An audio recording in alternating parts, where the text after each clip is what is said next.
When it comes to buying comic books, we're all looking for strategies to get a good deal. With this book, I made all the right moves, and you can learn from my genius. And with this book, I was a complete idiot. Learn from my mistakes. Here's the genius book. It's Exciting Comics number 58. It's a 9.0. All right, here's my idiot purchase. If the other book was the beauty, this is definitely the beast. It is Jontar Returns number 1. As you might be able to tell, this is not exactly the pinnacle of the comic book art form. We're going to compare this book with the other one.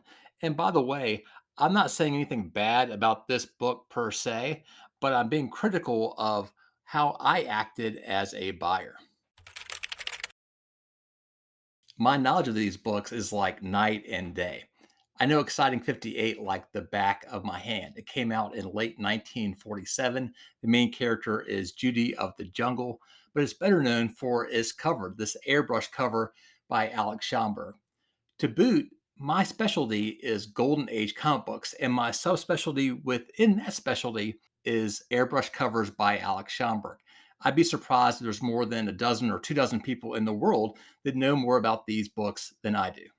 And frankly, that's the best position you can be in when you're buying comic books. You want to be more knowledgeable than the other collectors who are going after that same type of book. On the other hand, Jontar Returns number 1, I don't know too much about that book. In fact, I was watching a YouTube channel called Power Comics, strongly recommended by the way, and they were talking about these do-it-yourself comics. And Jontar Returns number 1 was one of them. I became infatuated with the backstory of Jontar. Early in his life, he was given up and adopted by 2 parents, the Smiths. But by the time he was 18, he turned to a gang. And by the time he was 21, he turned into a full-out thug. In fact, he got his kicks by beating up homeless people. As bad as that might seem, it got even worse. The last homeless person he beat up died.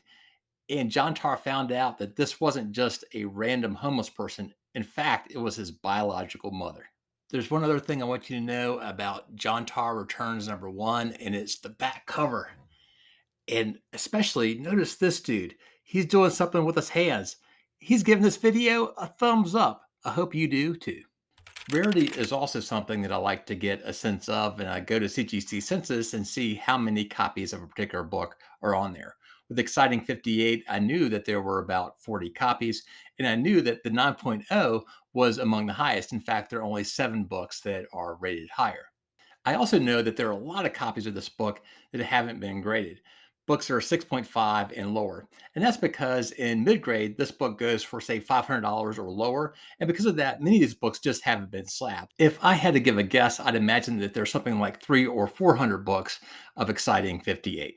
With Jontar Returns number 1, I had no idea how many books had been graded or how many books might exist.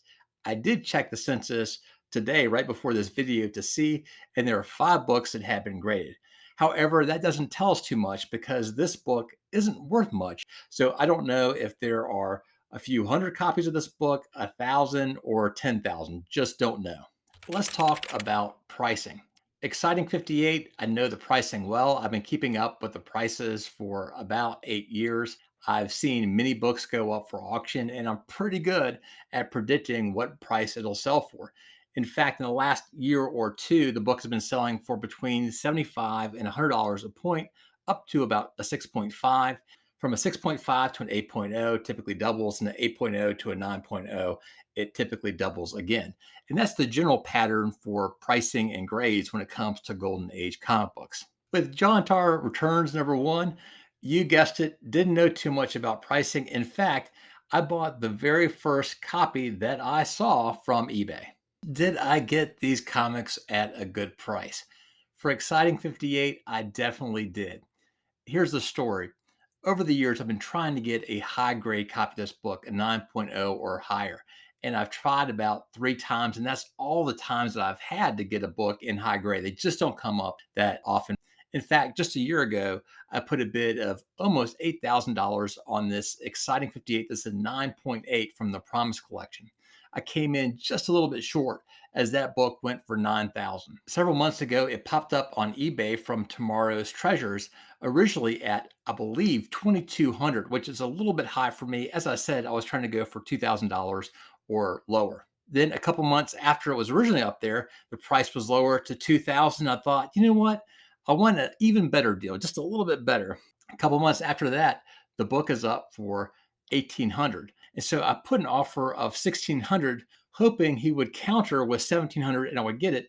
But he took my offer for 1,600 and I was able to snag the book. And it also speaks to my patience. This wasn't the first time I went after a high grade book. I've gone after several others, and it just wasn't a good enough deal for me. So I left it alone. But I was patient and I got the book that I wanted at the right price. Jontar Returns #1. I don't know what happened to me, but I was impulsive. I went to eBay. I saw that there was one that was listed, that 9.6 copy, for $199. I didn't do any comparable pricing. I just like, okay, 199 seems reasonable to me. And I pressed that buy now button and I got it. After I got the book, I started doing a little bit of research on it. And somebody had paid a little over $200 for a 9.8, and there were two other copies at a 9.6 that sold for a little bit under what I paid for it. So 199 actually wasn't a really bad deal, but it wasn't a good deal either. I got lucky though, because the person might have listed the book for say 250 or 275, and I probably would have bought it and paid way too much for it. The bottom line, folks, is don't fall victim to FOMO. Do your research and learn how to price comic books. If you really like this content, consider subscribing and hope to see you around real soon.